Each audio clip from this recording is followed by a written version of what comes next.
Hamki story မှာကြိုဆိုပါရယ်ဒီဇလန်းကိုနားထောင်ပြီးနင်းတယောက်တည်းမောင်းတော်တတိထားမောင်မြဖြစ်တခုကိုစတယ်ခိုင်းအောင်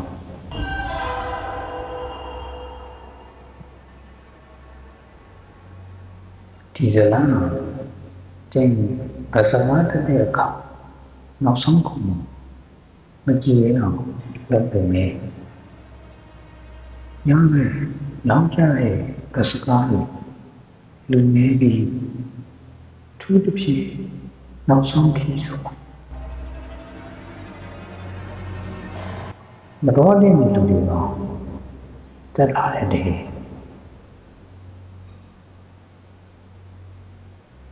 ဒီဖြစ်အခါတကယ်ဖြစ်ခဲ့တာလို့ကစကားမောင်းလူတယောက်ကပြောပြခဲ့တာပါည7 နာရီကျော်မြို့ရဲကနေနောက်ဆုံးခီးထွက်တဲ့ကစကားခီးတွေကတောင်းရောက်ရှိတယ်လဲခုံမှာလူတယောက်နောက်ခုံမှာလူတယောက်ကောင်းလို့မြဲလူညာခီးတွေမှာထူးဆန်းလာမမြင်ဘူးတနည်းအားကစကားရဲလိုက်တယ်အတူတူမှမရှိတယ်လမ်းထဲမှာတရားတော့တက်လာတယ်မျိုးသမီးတယောက်ဖြူအောင်ဝတ်နေမျက်နှာမညာဘူးကောင်းသူကလည်းမင်းမနေဘူးတက်ချင်တယ်တက်လို့လေ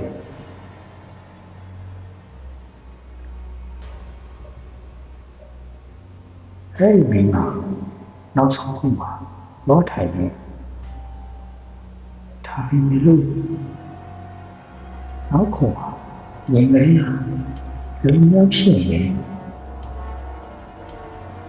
သူမယူအိမ်မှာသူ့ကြားထဲမှာထိုင်လိုက်တယ်မင်းနေနေကြတော့ကောင်းမောင်းကနောက်ကြည့်မှကြည့်လိုက်တယ်နောက်ခုမှာတယောက်ကြီးရှိနေတယ်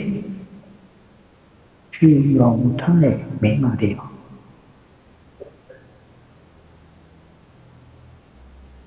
ကျန်တဲ့နေရာရောက်သွားပြီကောင်းမောင်းကလည်းကြောက်ပြီးကားရလိုက်တယ်နောက်ခုကြည့်လိုက်တော့မင်းမရှိတော့ဘူးဒါပေမဲ့ထိုင်ပေါ်မှာမြေစုံနေတဲ့ခြေဟာလမ်းစဉ်နဲ့နောက်တနေ့မှာအဲ့ဒီလမ်းလေးမှာကောင်းမောင်းကိုကြားရတာတနာတော့လူတုံးကားလိုက်ပြီးခဲ့နေညာ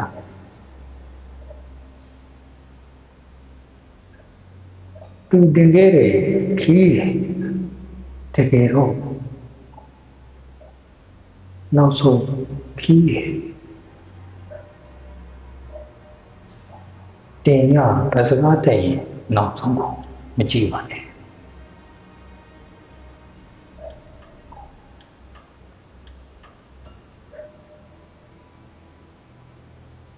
Hamki story နားထောင်ရတဲ့ကျေးဇူးတင်ပါတယ်နောက်တစ်ပုံမှာတင်ဘလို့ဇလန်းကိုနားထောင်ကြလိုက်ဆိုတာကောင်းမှရေးပေးပါဦး